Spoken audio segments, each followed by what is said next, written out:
আছো শিৱসাগৰ দিখৌ দলঙত অৱস্থিত কপিকুলযুক্ত ভাৰতৰ একমাত্ৰ কপিকুলযুক্ত দলংখনৰ ওপৰত আৰু সেইখন দিখৌৰ নতুন ব্ৰিজ আৰু এখন ইতিহাস প্ৰসিদ্ধ কপিকুল দলং আৰু গোটেই দলংখনৰ যি জৰাজীৰ্ণ অৱস্থা দেখিছোঁ আমি হঠাৎ আহি দেখি আমি ভাবিলে এটা ভিডিঅ' প্ৰস্তুত কৰোঁ আৰু বহু দিনৰ পৰা এই দলংখনৰ বিষয়ে চৰ্চা চলি থাকে বা বহু ধৰণৰ চৰ্চা কৰি থাকে আমি দেখোঁ বহুতে ভিডিঅ' বনাই আমি যিহেতু দেখিছোঁ গোটেই দলংখনৰ ইমূৰৰ পৰা সিমূৰলৈকে এটা খুব জৰাজীৰ্ণ অৱস্থাত আছে আৰু এই দলংখন এতিয়া একেবাৰে অচল হয়তো আমি চাগে জন্মই হোৱা নাছিলোঁ যেতিয়াৰ পৰা এখন অচল হৈ আছে নাজানো কিমান দিন হ'ল সঠিক তথ্য মোৰ হাতত নাই আৰু আমি ভিডিঅ' কৰি থকাৰ সময়তে মানে আমি আহি পোৱাৰ সময়তে আমি দেখিছিলোঁ এজন যুৱক এইফালে দিয়ে পাৰ হৈ গৈছিলে তেখেতে দুঃসাহস বুলিয়ে ক'ব লাগিব তেখেতৰ এইটো যিটো আমি দেখিয়ে ভয় খাইছোঁ পৰিৱেশটো খুব ধুনীয়া পৰিৱেশ বা এটা ভাল লগা পৰিৱেশ যদিও কিবা এটা ভাল লগা নাই আহি দলংখনৰ অৱস্থা বা গোটেই পৰিৱেশটো দেখি কিবা এটা ভাল লগা নাই আৰু এই ঘৰটো মই যিমান দূৰলৈকে জানো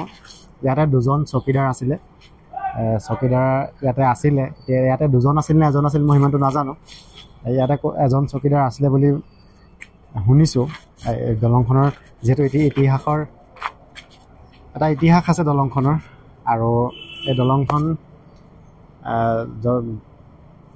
নাজিৰাৰ পৰা কলিকতালৈ চাহপাত অনা নিয়াৰ যি জাহাজ আছিল বা ONGC পিছত যেতিয়া উজনি অসমত ONGC আহিছিল তেতিয়াও ইয়াতে জাহাজ অহা যোৱা ONGCৰ বহুত যিবোৰ তেলৰ অনা নিয়া আদান প্ৰদান হৈছিল সেই সময়তে দলংখনে যথেষ্ট ভূমিকা পালন কৰিছে ইয়াৰ পৰা ব্ৰহ্মপুত্ৰৰ পৰা হয়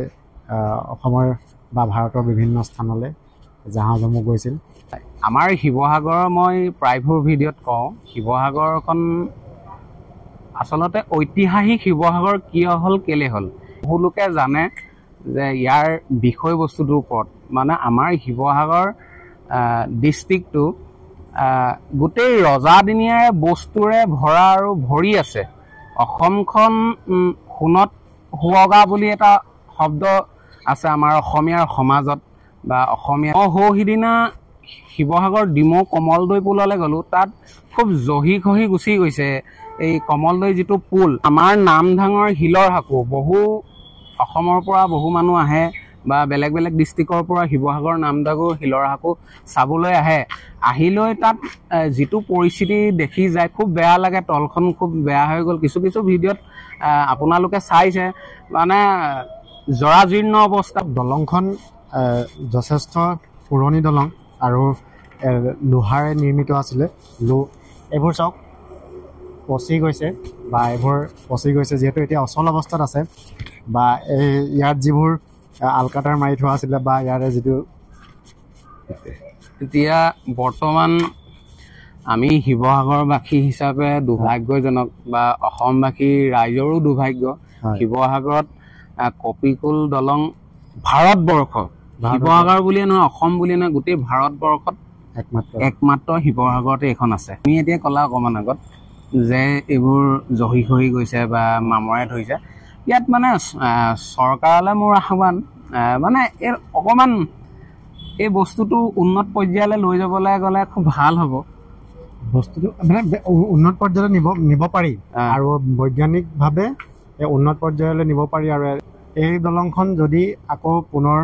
সংৰক্ষণ কৰা হয় বা বৈজ্ঞানিক প্ৰযুক্তিৰ দ্বাৰা যদি আকৌ নতুনকৈ ইয়াকে কৰা হয় তেতিয়া খুব ধুনীয়া এখন যদি নতুনকৈ কৰা হয় পৰ্যটনস্থলী কৰিব পৰা যাব আৰু মই সৰুকৈ এটা বস্তু দেখাওঁ আপোনালোকক চাওক এই দলংখন আমি অকল ৰিন'ভেট কৰিব পাৰিম বা দলংখন নতুনকৈ বনাব পাৰিম নতুনকৈ কৰি আকৌ আগৰ দৰে চলাচলৰ সুবিধাও কৰিব পৰা যাব কিন্তু ইয়াতে চাওক দুটামান ইয়াত আহিছোঁ খুব ভাল লাগিছে ভাল লগা মানে আমি ধৰি লওক ব্ৰিটিছসকলে বা পুৰণা দিনীয়া এখন দলঙৰ ওপৰত দুইজন খেৰা হৈ ভিডিঅ' এটা বনাব পাইছোঁ, খুব ভাল লগা কথা। কিন্তু যিমানখিনি ভাল লাগিছে সিমানখিনি দুখো হৈছে। মানে আমাৰ মানুহ মানে ৰাইজ জনসাধাৰণৰ কাৰণে আমাৰ জনসাধাৰণৰ কাৰণে অৱহেলাত এনেকুৱাবোৰ বস্তু হৈছে, মানে অৱহেলাৰ কাৰণে এনেকুৱা হৈছে। আপোনাক সৰু এটা বস্তু দেখাওঁ চাওক, এইকেইটা সম্ভৱতঃ নিচাযুক্ত দ্ৰব্যৰে বটল হয়, 100% হয়। আমি এই বস্তুখিনিৰ ওপৰত আমি নিজে সতৰ্ক হ'ব লাগিব। কোনোবাই খাইছে সেইটো ব্যক্তিগত কথা, আমি ক'বলৈ নাযাওঁ। কোনোবাই খাব পাৰে, কোনোবাই নাখাব পাৰে, সেইবোৰ নিজৰ কথা। আৰু আছে ইয়াতে পৰি বিভিন্ন ইফালেও আছে বা ইফালেও আছে। মই সেইখিনি ইমানখিনি দেখাবলৈ নাযাওঁ বা ক'বলৈ নাযাওঁ। এইবোৰ আৱৰ্জনা ইয়াতে এনেদৰে পেলাব নালাগে, বা ইয়াতে আহি আমি তেনেধৰণৰ নিচা কৰাটো আমাৰ কাৰণে বেয়া। যিহেতু আমি এটা খুব ধুনীয়া এটা পৰিৱেশ, আৰু এই পৰিৱেশটো আমি সংৰক্ষণ কৰি ৰখাটো আমাৰ দায়িত্ব, শিৱসাগৰীয়া হিচাপে আমাৰ দায়িত্ব। আৰু আমি যদি ইয়াতে ধৰক আজি আমি নহয়, যোৰহাট বা গুৱাহাটী, ধুবুৰী বা শদিয়াৰ কোনোবা এজন যদি লোক আহি যদি এই পৰিৱেশটো দেখে, নিশ্চয় আমাৰ যেনেদৰে বেয়া লাগিছে তেখেতৰো বেয়া লাগিব। ভিডিঅ'ৰ শেষত কিবা ক'বা নি? ক'বলৈ মানে আহ্বান এটাই কৰিম, যদি কোনো চৰকাৰৰ পক্ষত যদি জনাব পৰা কোনো লোকে চাই আছে, তেতিয়াহ'লে আমি অনুৰোধ কৰিম যাতে দলংখন সোনকালে সংৰক্ষণ হওক।